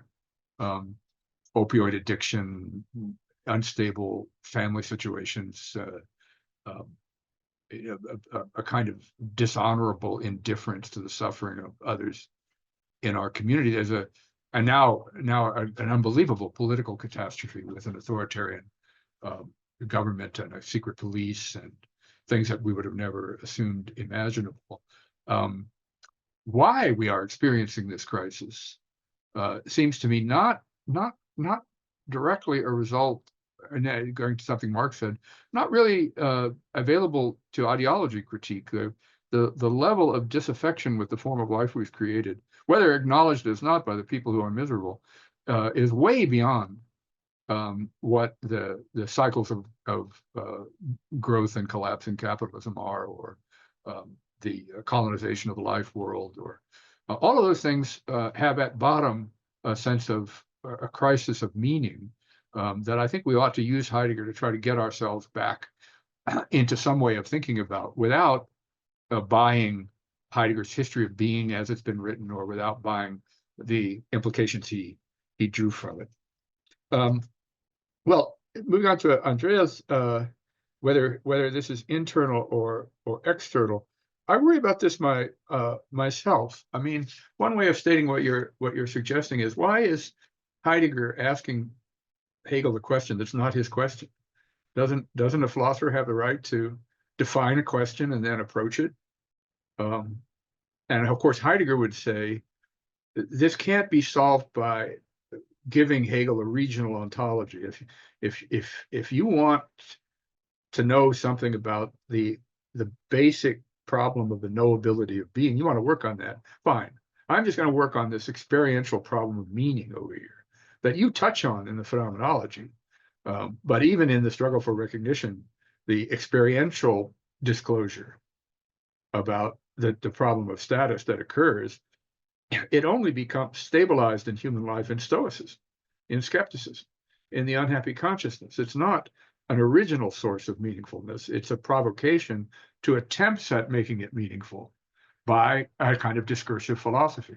So Heidegger would think, well, in the first place, there isn't the same depth experiential attentiveness in Hegel that I'm looking for, because it always is preliminary to a rational recovery of the traces of reason that are developing in this science of the experience of consciousness. So we don't really have a phenomenological account of the experience of consciousness.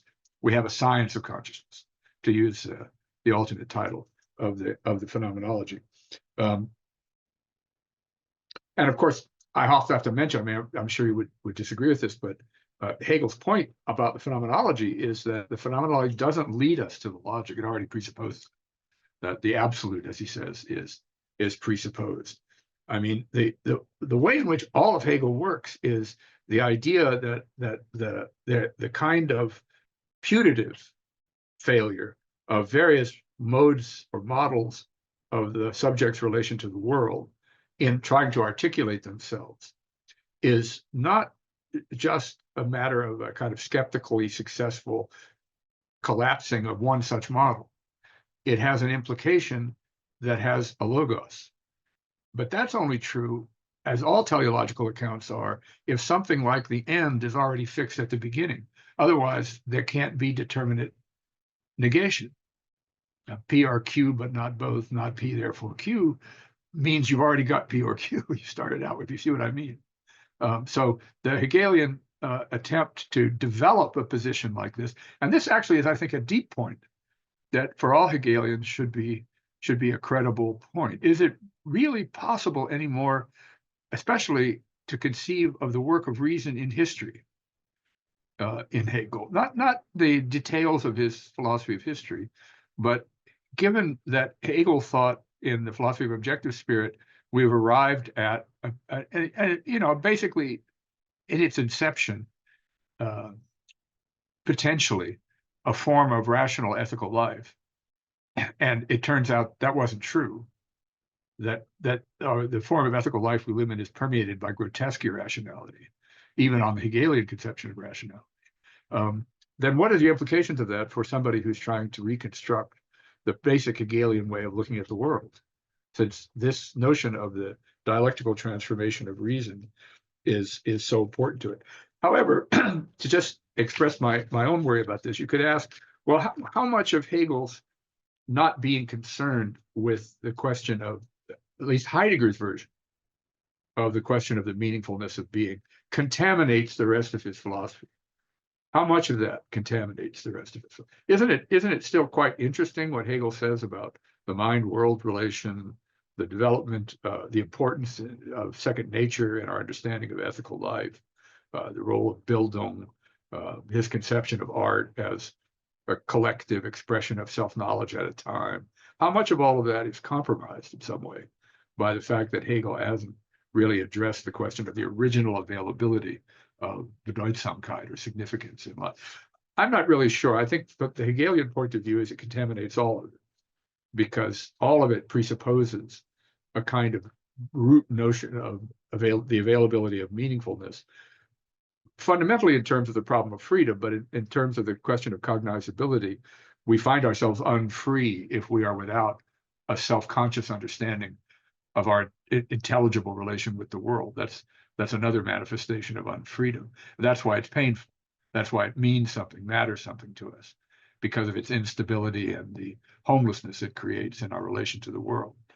But I think Heidegger would try to say you've got off on the wrong foot if you're looking there for the emergence of Bedeutsamkeit, or the significance of things and their availability. The idea that their availability is immediately keyed to their intelligibility is dogmatic. Well, I don't want to talk too long. Let me say something about what Mark was on to. Given first that there's no way to explain the history of being. What do we make of the history of being? Since for Heidegger, for there to be any concrete implication of Heidegger, he's got to be roughly right about the transition from early modern philosophy to the technological age.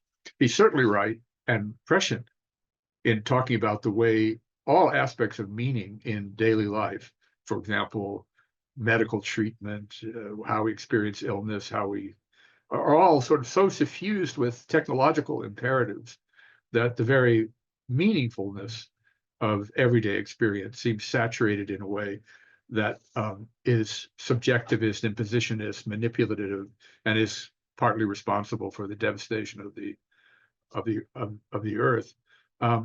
It's the idea that he can give some, I don't find very sympathetic the idea that we really understand what happened with the inauguration of the Platonic revolution, the Greek Enlightenment. But Heidegger does have, at various points in his writing, a kind of quasi-existentialist account of the self-assertiveness of human being in an attempt at mastery. It goes back to the notion of a kind of original anxiety that needs to be addressed. So Platonism and the original doctrine of being as idea, which starts all this off, represents a kind of refusal to accept our situation, the finitude of our situation, and the lack of control we have over the domain of the historical world as a source of meaningfulness, and to assert a kind of control over what we don't have control over by understanding being as intelligibility. Well, does Heidegger keep a philosophical prejudice? Well, Yeah, you could say that, but the idea of a radical transformation of philosophy, so that, what we're trying to figure out is what's happening to us as a task of interpretation without relying on, kind of presuppositions about social science or, what it can tell us, that we need another way of thinking about it, means we're not going to do philosophy in the traditional way. We're still, writing and thinking, but the whole concept of thinking now broadens to include, say, poetry as a form of philosophical thought, not as a provocation for philosophy, but something we can learn from as philosophy. Same thing with film. And there,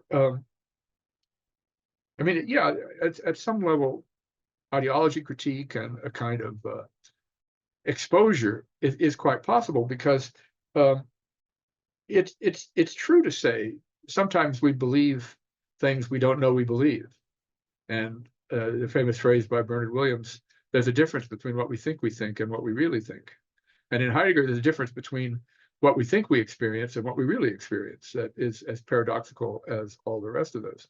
But I think I'll close with this, the problem with, and I know you don't have time to say what you mean by pragmatism, but the claim that we should just abandon this philosophically self-reflective, however transformed it is, and think of how various problems come up in our experience that we need to solve. Ultimately, for Heidegger, discursability is always possible. If we're engaged in a project and the tool breaks down, we can say what happens, but that doesn't get to the level of its original manifestability as meaningful.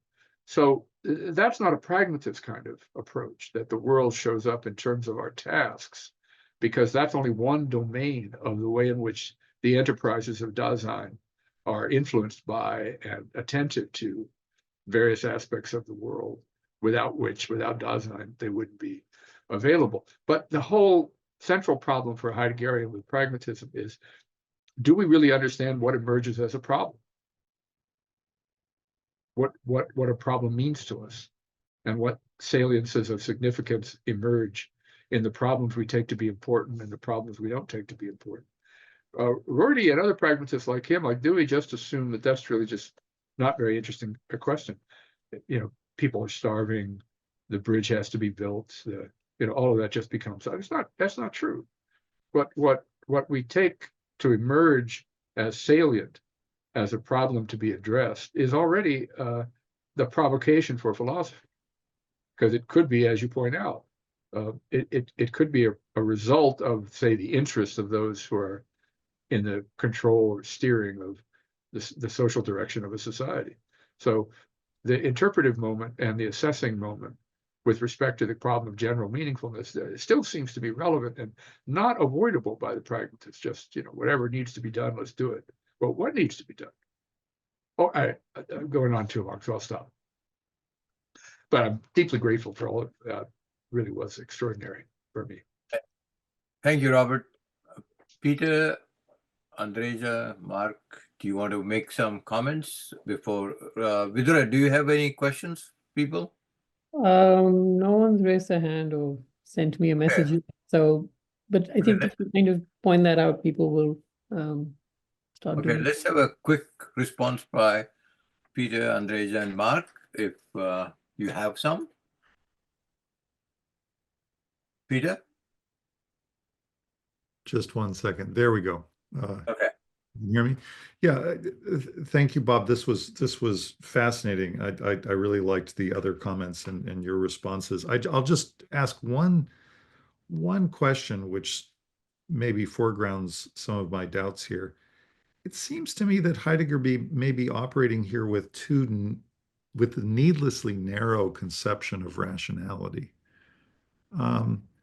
Everything that we might think happens in a psychoanalytic session, say when we are alerted to meanings of which we were previously unaware, or everything that might happen in a seminar on poetry or on music or on art, when we try to tease out meanings in conversation with others, strikes me as having a rational character, a normative character. We have a sense of what's the right interpretive direction to go and what's the wrong interpretive direction to go. All of that is discursively available. And we think there's some important rational work that's being done. To me, it doesn't quite make sense to say that that isn't rational work. I think that the structure of interpretation, even in aesthetic claims or in claims of psychoanalysis, the structure of that interpretive practice is broadly speaking rational. And maybe that's because I just have a very quotidian sense of how expansive rational practice is. But I'm interested in your views on that. Andreja? Yeah, maybe just really quickly, some of the things that you said towards the end of your response, again, sort of rang Hegelian bells for me. So when you said that there's a difference between what we think we experience and what we really experience, and also the characterization that you give in the book of Heidegger's view that what is most familiar is in some ways furthest away or hardest to capture. I think these are also Hegelian moves. So, I mean, I was just trying to bring out this kind of analogy in their projects, but I think you're right in that in the end, Hegel wants these immediate experiences to be discursively articulated. And I guess there I would say along the lines of what Peter just suggested, that maybe a sufficiently broad understanding of what that discursive articulation would be wouldn't make this such a problematic position, especially if we don't think of philosophical positions as the best expression of those immediate experiences. Mark? That was great. I want to respond quickly just in case other people want to say things. This might sound like an indirect way of responding, but I feel like there's two different ways you make use of Heidegger in this book. One way seems to me like richer and more pluralistic and exciting, which is just that there's just so many things in our life that the assumption that being is intelligibility blocks off to us, like relationships, art, etc. And so there, the position just seems to be like life is just so much richer in its significance to us than the kind than like Hegelianism, etc., is going to make sense of. And then the other one is this, I'll put it in my own terms, like a kind of melodramatic Heideggerianism, where we're all sort of locked into the technological, like to a certain dispensation of being that is leading to catastrophe. And those seem to me like, I feel like I'm more attracted to the first and not to the second, and I don't quite know how they get put together in your account. Robert, you want to respond to that? Yeah, I'll be very quick. I agree with Peter that there's a normative dimension to interpretation and interpretability. I'm not quite sure about the role of reason. We have to say things that are persuasive, but in trying to get to somebody to see what something means, there's a way of encouraging them to have a certain kind of experience. I mean, one of the implications of this is sort of the light bulb issue when you're teaching. You're talking about a philosopher, you're saying a variety of things. Nothing you say really, you can see in the faces of your students is making it helpful. And then you say something you thought was just trivial, and all of a sudden you see all these light bulbs going off in their head. That's a moment of disclosure and understanding that isn't, you got to believe this because I have good reasons for thinking this interpretation is right. I mean, I do point to the text, and I do try to not have text-free interpretation and to keep pointing to the text and everything else. But in terms of understanding its meaning, there is a kind of invitation to a co-experiencing of the text, and just using that as an example, in a classroom that doesn't seem to be driven by reason giving or by the notion of explicability by reason.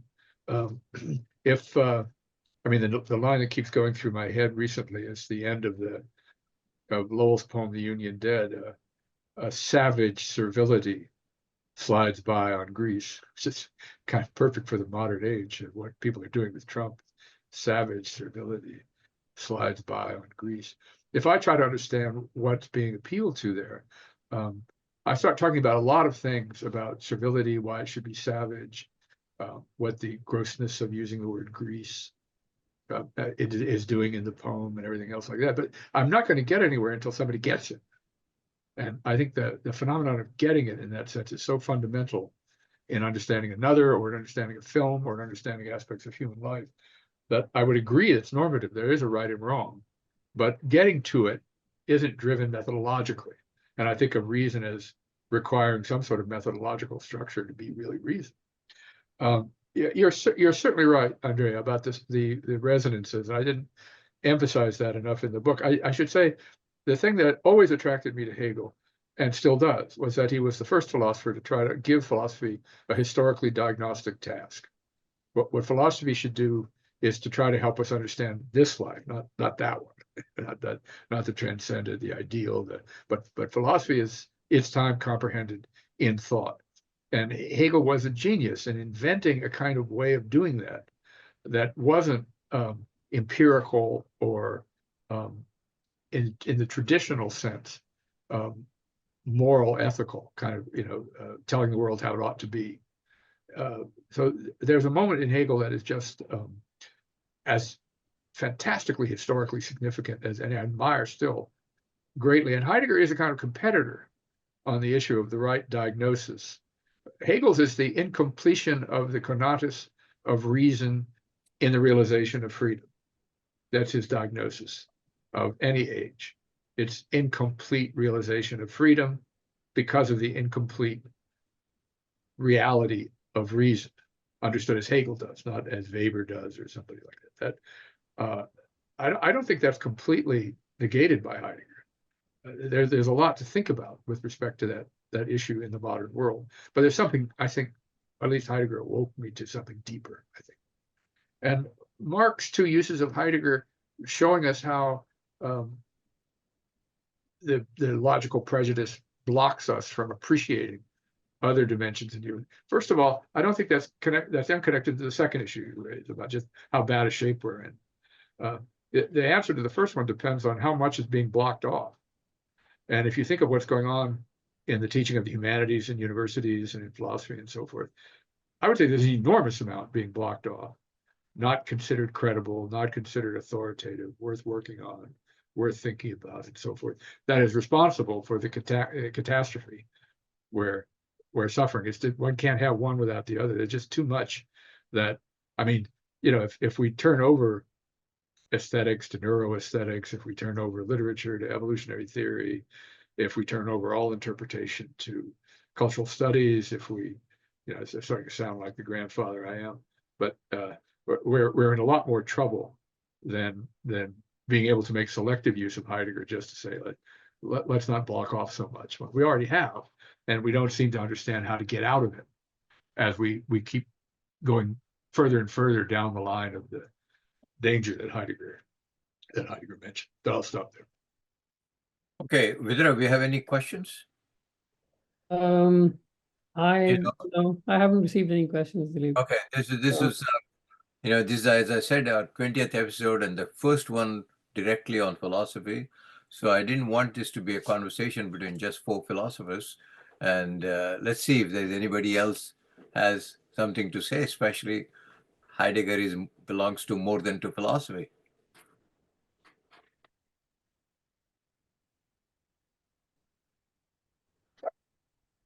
Okay.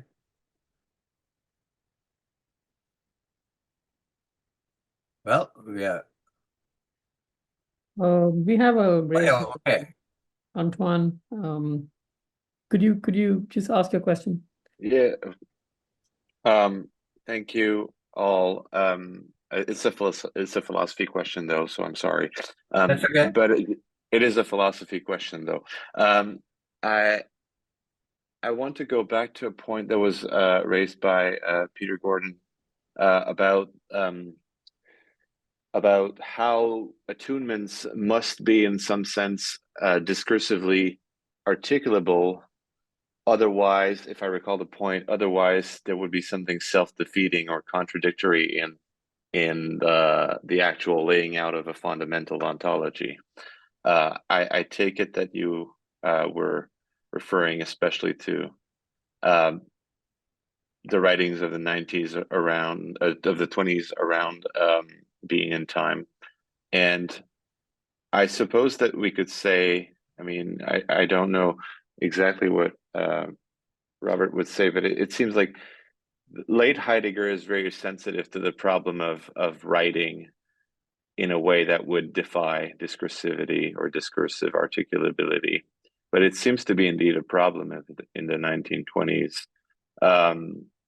There's something extraordinarily discursive about being in time that kind of doesn't quite fit the picture of,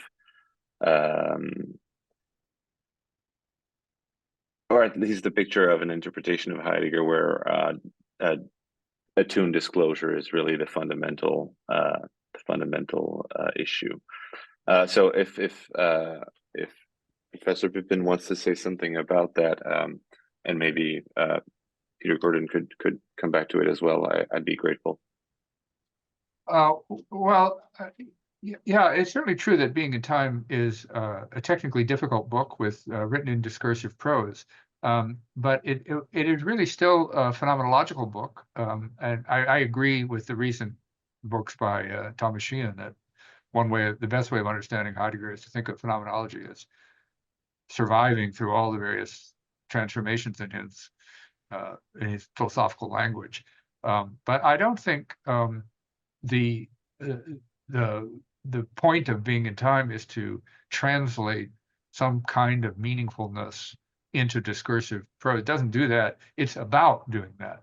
It doesn't do it, but it sets out what must be done by talking about what failure is in doing it. And I don't see that, and in my own case, I don't see there's any contradiction between a highly articulate framework for pointing us to something that doesn't have a kind of articulate redemption. Thank you. I'd like to hear from others. I don't need to comment further.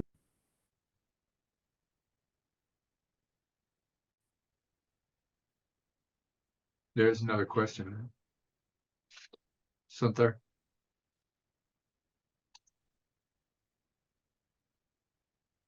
There's another question if you want to call on. Yeah, I have a question in the, I think he put it in the chat. Oh, Do you want me to read it out? Yeah, I'd appreciate if you did that. Yeah, I'm sorry, I'm coming from a completely external perspective to the framework of the discussion just now. It's because my interest is in Indian philosophy and Indian religion, in fact, Eastern philosophies and religions. So the question is, Indian philosophy in quotes, despite its important rational and logical components, it's a very strong development of logic and reason, etc., within this Indian thought, has been dismissed generally by Western thinkers, including Derrida, as being too tied up with spirituality and spiritual disciplines. That is, with the question of being with a capital B or true being, of existence, etc., where thought is sort of relativized. So I'm just wondering, does Heidegger's critique of Hegel and thereby of Western philosophy as a whole, does it sort of open the door? Could it open the door to a re-evaluation of Indian and Eastern philosophy, which has usually been used, stated, within quotes, as if it's not real philosophy? Okay. Can I just, there's another question. So can I just call on Prasenjit Bishwat as well? Prasenjit, can you unmute yourself and ask your question? So, we're short on time, so it would be good if we could take that too. Yes, I wanted to raise a question about the nature of rationality. That for Heidegger, rationality is often conflated with historicity, while the experiential dimension of rationality is all about perceiving, understanding, interpreting, forehaving, foreclosure. And therefore, it doesn't follow a particular framework of logic or a way of validating what one has understood. Therefore, there is a certain amount of indeterminacy of understanding, and this indeterminacy constitutes the meaning of being, or in late Heidegger, being, B-E-Y-N-G. So we see a shift, a kind of a turn, occur in Heidegger, based on which Heidegger is actually critiquing Hegel's way of sublation, Hegel's way of creating a sense of the sublime and that which is undisclosed. So therefore, I see an important interface that goes missing in our idea of meaning. Meaning is not completely determinable by rationality. I would like to hear anyone who would like to take this question, especially from Professor Pippin, who is probably trying to find some amount of determination in the experience of indeterminacy, which is part of our modern rational way of life. That's it. Prathama, I see your comment in the. Do you want me to read it out or? So Prathama Banerjee has a comment in the chat, and she's wondering about the return of ordinary language philosophy today, Wittgenstein and Cavell, in terms of large language models in AI, which is not about meaning but usage. Thinking of Toril Moy, and she's put a link here, beyond the discursive and yet not. So you could take any one of those questions and respond to them. You know, we have another maybe 5 minutes or so. So that would be great. Well, just on the last point, I actually reviewed Toril's book and I liked it. And it makes contact with a kind of Heideggerian element in Stanley Cavell or John Austin. The return to ordinary language as a mode of access to a kind of meaningfulness that isn't available in traditional analytic prose. And it does have a Heideggerian resonance if you think of the work of Cavell on the modern world, you know, in the books on Thoreau and Emerson and so forth. So I do see a kind of similarity there with that enterprise. I'm not sure we get very far by limiting ourselves to the analysis of ordinary language, but it does have the same kind of resonance. Heidegger himself, going back to the first question, was very interested at the end of his life, the last decade or so, in Eastern philosophy, mostly Japanese philosophy. Wrote a dialogue between him and a Japanese philosopher. I think he made himself a little more knowledgeable about Buddhism than he did about Indian philosophy or the Indian tradition of philosophy. So that doesn't appear, as far as I'm aware, anywhere in his books. It does in Nietzsche, somewhat oddly, since he did know something about it. But if you mean, is the door open to other ways of thinking about the problems that philosophy has traditionally faced? Yes, I think Heidegger is opening that door. The trouble is, invitations to think about that usually invite a kind of unavoidable superficiality. The Indian tradition is quite long, quite complicated, and involves very difficult language. And I don't particularly like very much the idea of dipping into it to get something that would help or illuminate, or it strikes me as a decades-long task to make oneself informed enough to even begin to answer your question. On the issue of rationality, I don't quite know what to say to add to what's been said before. You know, that Heidegger doesn't want to throw the baby out with the bathwater. He's perfectly happy with there being science and reasons given in ethics and so forth. It's just, again, what he thinks that blocks off, to use Mark's helpful phrase. Dilip, there's one more question in the chat. I'll just read it out. If you have time, maybe, you know, any of you could take it.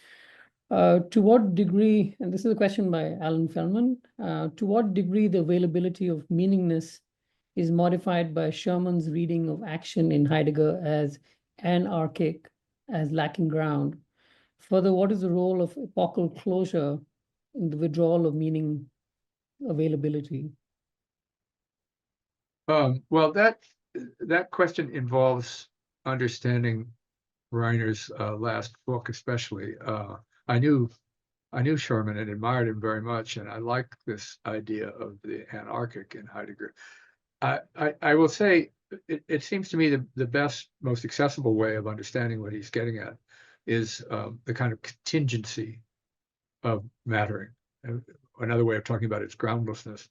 The things that emerge as mattering in an individual life and in a culture as a whole don't have any way of being sustained by a discourse about why they ought to matter. That's essentially what he means by the anarchic. And we have closed off an appreciation of that in a way that makes even the acknowledgement of our finitude in that respect impossible, much less the question of what would be the kind of life appropriate to bearing the burden of that contingency. That suddenly everything that seemed to matter can just stop mattering. The kind of fundamental problem Heidegger first talks about with angst, anxiety, and being in time.